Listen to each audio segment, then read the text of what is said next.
Dinner at Magritte's by Michael Garland. Oh, let me show you this page. This is the main character of the book. His name is Pierre. If you look here, he's holding a painting in the exact spot where it would be in real life. I just think that's neat, and Magritte is known for a painting that he did similar to that.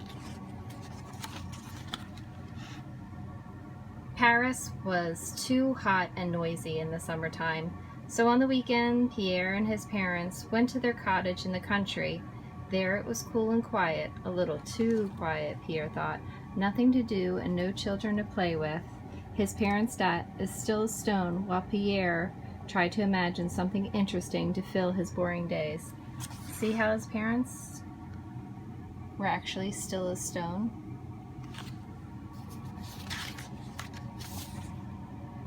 Across the lawn was Renee and Georgette Magritte's house. Renee was an artist. Pierre's father said they were strange people, but Pierre liked them a lot. Sometimes he could hear music and laughter coming from this house. I think I'll go next door, Pierre announced, and visit the Magrittes. That's nice, Pierre, his parents said quietly. See the question mark cloud? Pierre hurried to the Magritte's house. Magritte opened the door. Bonjour, Pierre, come in, said Magritte. Georgette, it's our young friend Pierre. Welcome, Pierre, said Georgette warmly. You've picked a good day for a visit. Our friend is coming to dinner. I'm sure you'll like him. I hope he could stay. Did anybody notice the giant eyeball in the window? Magritte, the famous artist, was known for putting really big things in little spaces. It's called juxtaposition.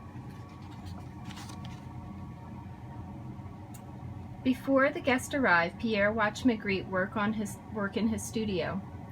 Pierre was puzzled because Magritte was looking at an egg on the table, but was painting something entirely different.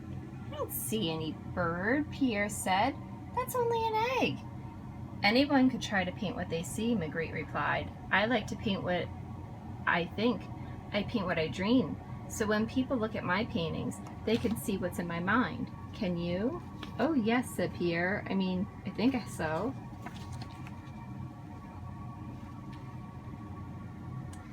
After a while, there was a knock on the studio door. Magritte opened it. A tall, thin man with a cape swirling around him strode into the room.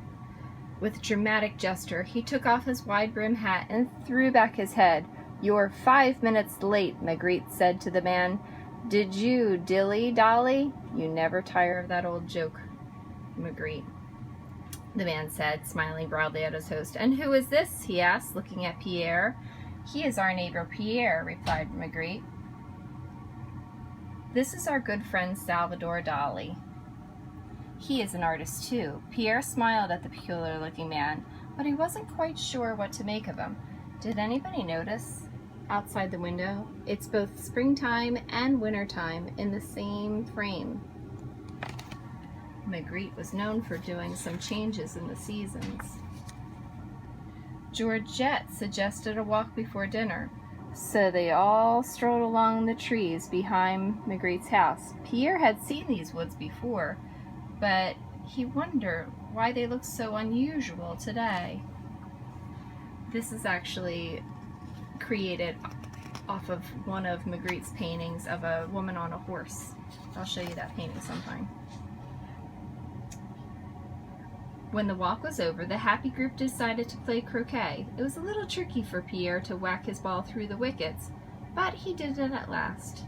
I don't know if anybody noticed the little eyeball in the grass.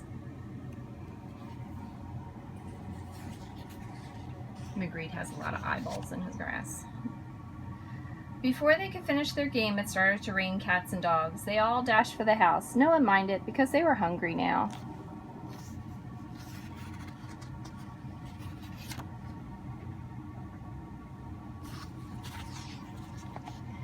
Dinner was served on a big table in a cozy kitchen. Georgette's centerpiece was an old boot, overflowing with lilies and hollyhock.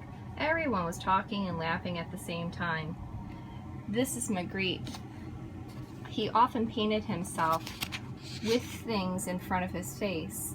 And it just causes so much tension because we're just used to seeing everybody's facial features. Sometimes Magritte wouldn't even include his face. He would just have his suit and his hat, bowler hat. I've made 2 of my favorite recipes, announced Georgette proudly. Flying fish soup and partridge pie. Magnifique! Dolly exclaimed. Pierre was too surprised to speak. I think I would be too. Did you notice that Dolly has 4 arms in this picture?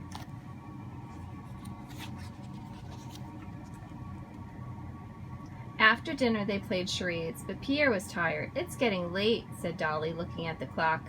I don't want to miss my train. Here we see again windows where it's daytime.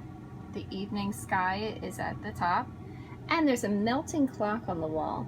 Salvador Dali is known for his famous painting of melting clocks. Dali hugged everyone. Well, mes amis, au revoir, he said, sweeping out the door with a flourish.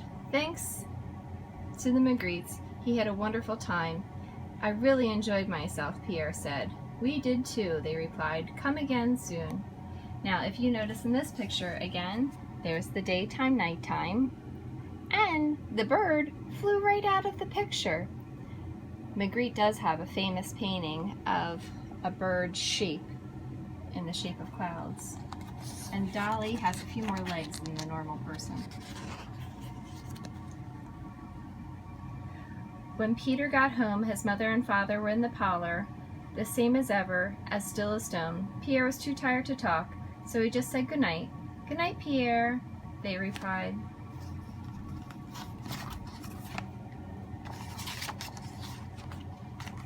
Upstairs, Pierre settled into his bed. He closed his eyes and thought about his visit and Magritte's paintings. Soon dream clouds filled his room as Pierre drifted deeper into the night sky. He wondered what he would do and see tomorrow. Will it be a day as special as this one? Now look at this picture. We can kind of tell that's Magritte, and we can see the daytime right in this area and the nighttime all in the sky, and the yellow glow of the lights also reveals that it's nighttime. But oddly, there's clouds all in Pierre's room, and Magritte is very well known for his cloud paintings. And that's the end.